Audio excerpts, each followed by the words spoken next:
আমি বেশ কিছুদিন আগে একটা ভিডিওতে বলেছিলাম কাজটা কঠিন কিন্তু অসম্ভব নয়। আর আজ কিন্তু সেই অসম্ভবকেই সম্ভব করে দেখালো সবুজ মেরুন। যে লক্ষ্যকে সামনে রেখে এত বড় একটা লড়াই, এত দিনের পরিশ্রম সব কিন্তু আজ সফল হলো। প্রথমবারের মতো লিগ শিল্ড চ্যাম্পিয়ন হলো মোহনবাগান সুপার জায়ান্টস। আজকে তাদের প্রতিপক্ষ ছিল মুম্বাই সিটি এফসি। আর মুম্বাই সিটি এফসি কিন্তু সব সময়ই মোহনবাগান সুপার জায়ান্টসের জন্য একটা শক্ত প্রতিপক্ষ, একটা কঠিন প্রতিপক্ষ, এবং সবসময় কিন্তু তারা বেশ কড়া চ্যালেঞ্জের সম্মুখীন করেছে সবুজ মেরুন ব্রিগেডকে। কিন্তু আজ কিন্তু ছিল সব কিছুর বদলা নেওয়ার দিন, সব কিছুর পরিবর্তন ঘটানোর দিন। অর্থাৎ এতদিন ধরে যে একটা কথা চলে আসছে যে মুম্বাই সিটি এফসিকে হারানো সম্ভব নয়, বা মুম্বাই সিটি এফসি এমন একটা টিম যে টিমটা কারোর কাছে নাকি পরাজিত হয় না, সেই মিথটা কিন্তু আজকে ভেঙে দিল দিমিত্রি পেত্রাতস, বিশাল কেত, লিস্টন কোলাসোরা। আর আমি আজকে সকালের ভিডিওতেই তোমাদের যেটা বলেছিলাম যে হোম গ্রাউন্ডে খেলা মানে দর্শকদের একটা বিরাট সমর্থন কিন্তু পাবে সবুজ মেরুন। আর সেটা কিন্তু বিশাল রকমভাবে একটা পজিটিভ ভাইব আনতে সাহায্য করেছে গোটা দলটার মধ্যে। আজকে যেভাবে গোটা গ্যালারি কানায় কানায় পূর্ণ হয়ে গেছিল সবুজ মেরুন সমর্থকদের দ্বারা, এবং তারা যেভাবে এই দলটাকে চেয়ার আপ করেছে, যেভাবে দলটার জন্য সাপোর্ট করেছে, সেটাও কিন্তু কর্নিশযোগ্য। আইএসএলের শুরু থেকেই যদি তোমরা দেখো, শুরু থেকে কোচ ছিলেন হুয়ান ফারান্দো। তিনি কিন্তু এই দলটা নিয়েই খেলেছিলেন। প্রথম 6টা ম্যাচ তিনি কিন্তু আনবিটেন ছিলেন। তারপরে একটা ছন্দ পতন ঘটে, আর সেই সময় মনে হচ্ছিল যে এই দলটা হয়তো বেশি দূর যেতে পারবে না, বা কাঙ্ক্ষিত লক্ষ্যে পৌঁছতে পারবে কি, এই নিয়ে কিন্তু একটা সংশয় দেখা দিতে শুরু করে সমস্ত সবুজ মেরুন সমর্থকদের মধ্যে।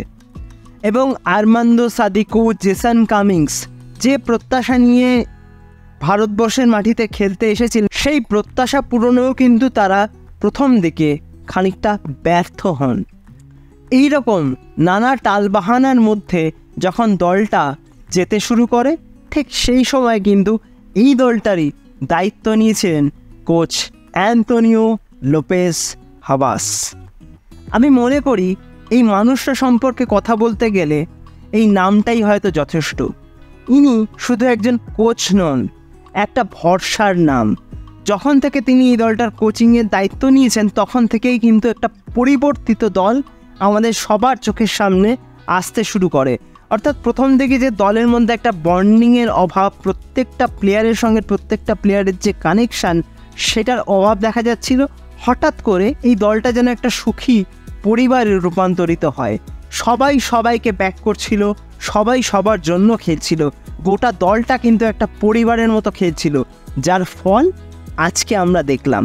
মাঝখানে চেন্নাইন এফসির কাছে হেরেও কিন্তু পরিস্থিতি বেশ খানিকটা প্রতিকূল অবশ্যই হয়েছিল, কিন্তু যেখানে কোচ অ্যান্তোনিও লোপেজ হাবাস উপস্থিত, সেখানে তো শেষ পর্যন্ত লড়াই হবেই, আর সেটাই কিন্তু হলো। গোটা টিমটা শেষ কয়েকটা ম্যাচ কিন্তু নিজেদের সর্বস্ব দিয়ে খেলেছে, এবং প্রত্যেকটা ম্যাচে তাদের যে জেতার একটা খিদে, সেটা কিন্তু ম্যাচে দেখাই যেত। প্রত্যেকটা ম্যাচেই সেটা আমরা প্রত্যেকটা সময় দেখেছি যে তারা কিন্তু জিততে এসেছে। কখনো দেখে মনে হয়নি তারা একটু প্রেশারে রয়েছে বা একটু চাপে রয়েছে। তারা কিন্তু প্রত্যেকটা ম্যাচে জিততে এসেছিল, আর সেটা কিন্তু আজকেও হয়েছে। আর এখানেই কিন্তু একজন অভিজ্ঞ কোচ এবং একটা সংঘবদ্ধ টিমের জয়। একজন অভিজ্ঞ কোচ কিন্তু তিনি তার অভিজ্ঞতা দিয়েই খেলেন। তিনি প্রতিপক্ষকে কতটা ভয়ঙ্কর বা কতটা লিথাল, অন্য দলের সঙ্গে তারা কীরকম পারফরমেন্স করেছে, সেই সব তিনি খুব একটা ভাবেন না। তিনি তার নিজের দলটার স্ট্রং পয়েন্ট, উইক পয়েন্ট সব কিছু নিয়েই কিন্তু একটা দল সাজান এবং একটা নির্দিষ্ট পরিকল্পনা করেন। কিন্তু এখানেই কিন্তু একটা কোচের কাজ শেষ হয়ে যায়। বাকি যে ইমপ্লিমেন্টেশন, অর্থাৎ মাঠে গিয়ে টিমটা কীরকম খেলবে, সেটা কিন্তু পুরোটাই ডিপেন্ড করে ওই 11 জন প্লেয়ারের উপর। আর সেই 11টা প্লেয়ার কিন্তু কোচের বানানো ট্যাকটিক্সগুলো বা কোচের বলা কথাগুলো অক্ষরে অক্ষরে পালন করে আজকে কিন্তু এই সাফল্যের জায়গায় দলটাকে নিয়ে গেছে। এই যে আজকে জয়টা, এটা কিন্তু কোনো একজন প্লেয়ারের দ্বারা সম্ভব হতো না। প্রত্যেকটা প্লেয়ার সবুজ মেননে যারা মাঠে ছিলেন আজকে, বা যারা খেলছিলেন না, মাঠের বাইরেও ছিলেন, বা যারা রিজার্ভ বেঞ্চে ছিলেন, প্রত্যেকে কিন্তু একটা পজিটিভ ভাইব নিয়ে আজকে প্রথম থেকে মাঠে এসেছিলেন বা খেলতে নেমেছিলেন, যার ফল হলো এই দুর্দান্ত একটি জয়। হেক্টর ইউস্তে ডিফেন্সে প্রথম দিন থেকে, এই সিজনের প্রথম দিন থেকে হেক্টর ইউস্তে কিন্তু অসামান্য পাঞ্জাব এফসির বিপক্ষে যে গোল লাইন সেভটা করেছিলেন, সেখানে তিনি মোহনবাগানকে লিগ শিল্ডের দৌড়ে কিন্তু রেখেছিলেন। আর আজকে তিনি যে গোল লাইন সেভটা করলেন না, সেখানেই কিন্তু ম্যাচটা মোহনবাগানের দিকে থেকে গেল। তার ডিফেন্সিভ এবিলিটি, তার ডিফেন্সিভ কোয়ালিটি অসামান্য। এবং তার সঙ্গে যোগ্য সঙ্গত দিয়েছেন আনোয়ার আলী এবং শুভাশিস বোসকে নিয়ে কি বলবো, একজন যোগ্য ক্যাপ্টেন, একজন ক্যাপ্টেনের যেরকম মাইন্ডসেট হওয়া উচিত বা যেরকম তার মেন্টালিটি হওয়া উচিত, ঠিক সেইভাবে কিন্তু গোটা সিজনটা তিনি অধিনায়কত্ব করলেন এবং দলকে জিতিয়ে কিন্তু মাঠ ছাড়লেন। আজকে তার খেলা দেখে মনে হচ্ছিল তিনি যেন নিজের জীবনটা বাজি রেখে ডিফেন্স করছিলেন। এরপরে আসি দিমিত্রি পেত্রাতসের কথায়। গত মরশুমে যখন একজন পজিটিভ স্ট্রাইকার এই দলটায় ছিল না, তখন কিন্তু গোটা সিজনটা এই একটা প্লেয়ার ক্রুশিয়াল ম্যাচগুলোতে গোল করে দলকে জিতিয়েছিলেন এবং আইএসএল চ্যাম্পিয়ন করেছিলেন। আর এই মরশুমেও কিন্তু দিমিত্রি পেত্রাতস অনবদ্য আউটস্ট্যান্ডিং। তার পারফরমেন্স নিয়ে কিছু বলার নেই। 10টা গোল এবং 6টা অ্যাসিস্ট। এতটা ওয়ার্কলোড একটা প্লেয়ার কী করে নিতে পারে, সত্যি মাঝে মাঝে দেখে ভীষণ অবাক লাগে যে এত ভালো মানের একজন প্লেয়ার। তার মেন প্লাস পয়েন্ট হলো তার কনসিস্টেন্সি, অর্থাৎ একটা পারফরমেন্স দীর্ঘদিন ধরে রাখা এবং একই ছন্দে একই তালে পারফরমেন্স করে যাওয়া, এটাকেই হয়তো বলে দিমিত্রি পেত্রাতস। দুজন বিদেশি স্ট্রাইকার যারা জবের থেকে এসেছে, প্রথম কয়েকটা ম্যাচের পর থেকে তাদেরকে নিয়ে লাগাতার সমালোচনা হয়েছে। আমিও অনেক সমালোচনা করেছি, অনেক কথা বলেছি যে তারা নিজেদের যে পোটেনশিয়াল অনুযায়ী খেলতে পারছে না, তাদের থেকে যে খেলাটা এক্সপেক্ট করা হয় সেটা খেলতে পারছে না। কিন্তু আজকে কিন্তু সবচেয়ে ক্রুশিয়াল গোলটা, যে গোলটা দিয়ে কিন্তু সবুজ মেরুন লিডটা পেল, সেটা কে করলেন? জেসন কামিংস কিন্তু এই বহুকাঙ্ক্ষিত বহু মূল্যবান গোলটা করে দিয়ে চলে গেলেন। এবং আর্মান্দো সাদিকু, তিনি কিছু ক্রুশিয়াল ম্যাচে গোল করেছেন, কিছু ম্যাচে তিনি গোল করতে পারেননি। কিন্তু তার না একটা ব্যাপার আছে, বা তার খেলা দেখে আমি যেটা বুঝেছি, যে তার ওয়ার্ক লোড, তিনি কিন্তু গোল করতে পারুন আর না পারুন কনস্ট্যান্ট বলটাকে থ্রেট করেন, বলের কাছে যাওয়ার চেষ্টা করেন, একটা দূরপাল্লার শট করেন, বা ওর ডিফেন্সকে ঘাড়ে নিয়ে একটা পাস দেওয়ার চেষ্টা করেন। এটাও কিন্তু কোনো সময় ইম্পর্ট্যান্ট হয়ে যায়। আজকে প্রথমার্ধটা কিন্তু তিনি ডিফেন্সে নেমে ডিফেন্সকেও সাহায্য করছিলেন। যারা খেলাটা দেখেছো তারা হয়তো নিশ্চয়ই আমার সঙ্গে একমত হবে, তিনি তো অ্যাটাকে উঠছিলেন প্লাস ডিফেন্সকেও সাহায্য করছিলেন। তো সবসময় যে একজন স্ট্রাইকার গোল পাবে বা গোলের মধ্যে থাকবে এটা নাও হতে পারে, বাট তিনি কিন্তু বিভিন্নভাবে দলটাকে সাহায্য করেছেন, এটাও কিন্তু কম কৃতিত্বের নয়। আর জেসন কামিংস, যেটা প্রথমেই বললাম যে সবচেয়ে ক্রুশিয়াল গোল, অর্থাৎ সেকেন্ড গোলটা কিন্তু জেসন কামিংসই করলেন। শুধুমাত্র বিদেশিরা নয়, কিন্তু এই টিমের এত বড় সাফল্যের পেছনে সমান অবদান রয়েছে ভারতীয় প্লেয়ারদের, অর্থাৎ লিস্টন কোলাসো, মানবীর সিং, অভিষেক সূর্যবংশী।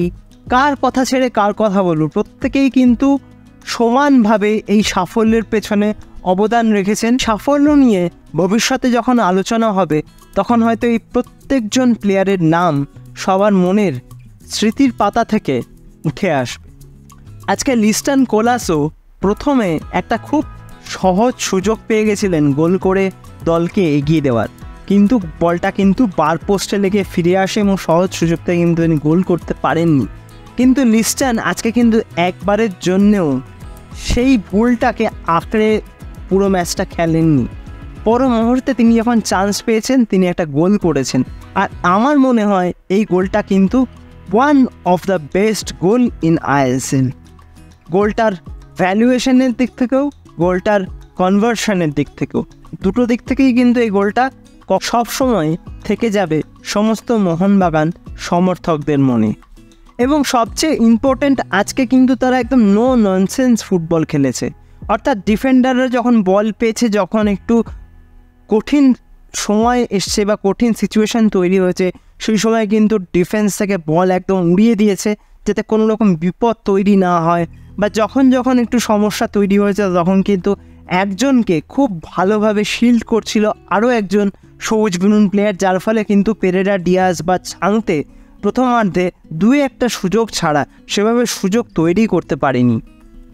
অনিরুদ্ধ থাপা এই প্লেয়ারটা কিন্তু ম্যাক্সিমাম ম্যাচেই অ্যাজ আ সাবস্টিটিউট নাম ছিল, কিন্তু লাস্ট দুটো ম্যাচে তার যা পারফরমেন্স, কেন তার পেছনে এত দিন ধরে ছিল মোহনবাগান সুপার জায়ান্টস বা কেন তাকে চাইছিল নিজেদের দলে, সেটা কিন্তু আজকে বোঝা গেল। সাহাল আব্দুল সামাদ যদি আজকে খেলতেন তাহলে হয়তো আরও ধ্বংসাত্মক লাগতো এই দলটাকে। আরেকজন, অর্থাৎ যাকে বলা হয় মোহনবাগানের অর্থাৎ সবুজ বেলুনের বাজ পাখি, তিনি গোলের তলায় থাকা মানেই কিন্তু একটা ভরসার নাম। তিনি আছেন মানে চিন্তাটা অনেকটাই কমে যায় সমস্ত সমর্থকদের। তার নাম বিশাল ক্যাট। আজকেও কিন্তু গোলের তলায় অনবদ্য কিছু সেভ করেছেন। শুধু আজকে নয়, গত মরশুমেও যেভাবে তিনি খেলছিলেন, এই মরশুমে কিন্তু গোটা মরশুমটাই তিনি চেষ্টা করেছেন নিজের টপ ফর্মে খেলার, এবং বেশ কিছু ম্যাচে বেশ কিছু ক্রুশিয়াল মুভমেন্ট যেটা কিন্তু মোহনবাগান সুপার জায়ান্টসের এগেনস্টে যেতে পারতো, অর্থাৎ গোল তারা খেতে পারতো, সেই ম্যাচগুলোকে নিজের হাতে বাঁচিয়ে দিয়েছেন এই বাজ পাখি। তাই বিশালের অবদানও কিন্তু কখনোই কম নয় এই সাফল্যের পেছনে। ওই যে বললাম প্রথমেই, এই দলটা একটা সুখী পরিবার, সবাই কিন্তু সবাইয়ের জন্য লড়েছে পুরো মরশুমটা জুড়ে। এবং এই দলটা কিন্তু কখনোই একজন স্ট্রাইকার, একজন মিডফিল্ডার বা একজন ডিফেন্ডারের উপর নির্ভরশীল ছিল না।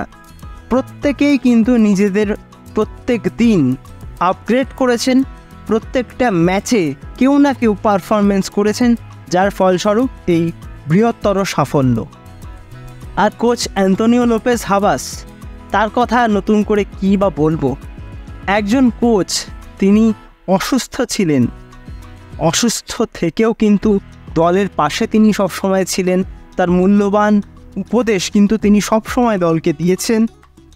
এত বড় একজন কোচের আন্ডারে খেলেও হয়তো ভারতীয় প্লেয়াররা অনেক বেশি উপকৃত হবে। এবং তার সবচেয়ে বড় যে প্লাস পয়েন্ট এই অ্যান্তোনিও লোপেজ হাবাসে, সেটা হলো একজন অর্ডিনারি প্লেয়ারকে এক্সট্রা অর্ডিনারি করে দিতে পারেন। তার এই ক্ষমতাটা আছে। তিনি একজন ভীষণ অর্ডিনারি প্লেয়ার, হয়তো সেভাবে খেলতে পারছেন না বা সেভাবে ফর্মে নেই, সেই প্লেয়ারটাকে দিয়ে কিন্তু যে কোনো দিন একটা দুর্দান্ত পারফরমেন্স দিয়ে দিতে পারেন। এটাই অ্যান্তোনিও লোপেজ হাবাস, যার মূল মন্ত্রই হলো শৃঙ্খলা। আর তার এই সমস্ত মাস্টার মাইন্ড বা মাস্টার প্ল্যানের ফলাফল তো আমরা আজকে দেখতেই পাচ্ছি, শিল্ড জয়। এবং আরও একটা বিষয়, সহকারী কোচ ম্যানুয়েল ক্যাসকেলেনা মাঝখানে তার অনুপস্থিতিতে, অর্থাৎ অ্যান্তোনিও লোপেজ হাবাসের অনুপস্থিতিতে যেভাবে এই দলটাকে 2 বা 3টে ক্রুশিয়াল ম্যাচে কোচিং করিয়েছেন এবং সেখান থেকে মূল্যবান 6টা পয়েন্ট দলকে এনে দিয়েছিলেন, সেটাও কিন্তু এই জয়ের পেছনে অনেকটা ভূমিকা রাখবে। কারণ সেই 6টা পয়েন্ট না পেলে কিন্তু এই লিগশির দৌড় থেকেই কিন্তু ছিটকে যেত মোহনবাগান সুপার জায়ান্টস। তো সকলের কৃতিত্ব কিন্তু এর পেছনে অপরিসীম। এবং সব শেষে যে কথাটা বলবো, একটা সিদ্ধান্ত নিয়ে, মানে একটা সময় প্রচুর কথা হয়েছিল যে হুগো বুমসকে ছেড়ে দেওয়া হচ্ছে, তার জায়গায় জনি গাউকে ছেড়ে দেওয়া মানে আনরেজিস্টার্ড করা হচ্ছে, তার জায়গায় জনি গাউকে ওকে আনা হলো। এই বিষয়টা নিয়ে কিন্তু অনেকের মনে অনেক প্রশ্ন ছিল যে কতটা ঠিক হলো বা কতটা ভুল হলো। অনেকে বলেছে যে হুগো বুমসকে রাখতে পারতো বা হুগো বুমস থাকতে পারতেন, কিন্তু কোচ অ্যান্তোনিও লোপেজ হাবাসের যে ভাবনা চিন্তা বা তিনি যে ভাবনা চিন্তা নিয়ে তাকে দলে এনেছিলেন, অর্থাৎ জনি কাউকোকে, তার ফলাফলও কিন্তু আমরা ম্যাচগুলোতে দেখতে পেলাম। মিডফিল্ডে জনি কাউকো যেভাবে দলটাকে লিড করলেন, প্রত্যেকটা ম্যাচে প্রত্যেকটা ভাইটাল পাস কিন্তু আমরা জনি কাউকোর থেকে দেখতে পেয়েছি। এবং মাঝমাঠে একটা বল প্লেয়ার থাকা যে কতটা ইম্পর্টেন্ট, এবং তার ডিফেন্স সেটা থ্রু বল, যার জন্য বহু ম্যাচে কিন্তু দুর্দান্ত সুন্দর কিছু গোল করতে পেরেছে মোহনবাগান সুপার জায়ান্টস। সেটাও কিন্তু সম্ভব হয়েছে এই জনি কাউকোর জন্য। তো এই ডিসিশনটা কতটা সঠিক ছিল, তোমাদের কি মনে হয় আজকের সময় এসে দাঁড়িয়ে? প্লিজ আমায় কিন্তু কমেন্ট করে জানাতে ভুলো না। আর মুম্বাই সিটি এফসি হয়তো ভেবেছিল তারা একটা রিদেমে চলছে, তারা সব টিমকেই প্রায় হারিয়ে দিতে পেরেছে, আর মোহনবাগান সুপার জায়ান্টসের এগেইনস্টে একটা ড্র করলে কিন্তু তারা লিগ শিল্ডটা পেয়ে যাবে। এই যে একটা ওভার কনফিডেন্স, এই যে একটা মানসিকতা, সেটাই হয়তো আজকে খানিকটা বুমেরাং হয়ে গেল তাদের জন্য। আর আমার মনে হয় যে মুম্বাই সিটি এফসি যেখানে ম্যাচটা হেরেছে সেই জায়গাটা হলো অ্যালবার্তো নোগুয়েরাকে তুলে নেওয়া। অ্যালবার্তো নোগুয়েরার মতন একজন ক্রিয়েটিভ প্লেয়ারকে কিন্তু 60 or 65 মিনিটসে কোচ সাবস্টিটিউট করে দিলেন। সেই মুহূর্ত থেকেই কিন্তু অ্যাট্যাকটা সেভাবে আর বিল্ড আপ করছিল না মুম্বাই সিটি এফসির জন্য। এবং ছাংতে শেষ মুহূর্তে 89 মিনিটে একটা গোল করলেও সেটা কিন্তু একটা ডিফেন্সিভ ল্যাপসের কারণে, অর্থাৎ তাকে কেউ মার্ক করেনি, একদম ফ্রি জায়গায় ছিল, সেখান থেকে শট করে গোল করেছে। বাট ওই একবারই, তাছাড়া আরও একবার কিন্তু ছাংতে একটা সহজ সুযোগ পেয়েছিল 1:1, সেটা সে মিস করে বাইরে মারে। এছাড়া মুম্বাই সিটি এফসি কিন্তু আজকে সেভাবে কোনো পরীক্ষার সামনেই ফেলতে পারেনি মোহনবাগান সুপার জায়ান্টসকে। তো আজকের ম্যাচটা তোমরা যারা মাঠে গিয়ে দেখলে বা যারা বাড়িতে বসে দেখেছো, আমি যেরকম বাড়িতে বসেই দেখেছি ম্যাচটা, আমার তো ভীষণ ভালো লেগেছে। তো তোমাদের কেমন লেগেছে ম্যাচটা দেখে প্লিজ আমাকে কমেন্ট করে জানাতে কিন্তু ভুলো না। একটা লক্ষ্য তো পূর্ণ হলো সবুজ মেরুনের, এবার কি তবে আইএসএল ট্রফি? দেখা যাক সেটাও কি হয় না হয়, দেখা যাক। তবে আপাতত যেটা সবচেয়ে প্রথম লক্ষ্য ছিল, যে লিগ শিল্ডটা প্রথমবারের মতো কলকাতায় নিয়ে আসা, সেটা কিন্তু সফল হয়েছে। তো তোমাদের মতামতটা প্লিজ কমেন্ট করে জানিও। আর ভিডিওটা ভালো লাগলে প্লিজ একটু লাইক, কমেন্ট, শেয়ার, সাবস্ক্রাইবটা অবশ্যই করে দিও। সাবস্ক্রাইব করে দিয়ে কিন্তু পাশের বেল অপশানটা প্রেস করতে একদম ভুলবে না। আর হ্যাঁ, আজকের মতো তাহলে ভিডিওটা আমি এখানেই শেষ করছি। দেখা হবে আবারও পরবর্তী ভিডিওতে, নতুন কোনো দিন, নতুন কোনো সময়। তোমরা ভালো থেকো, সুস্থ থেকো।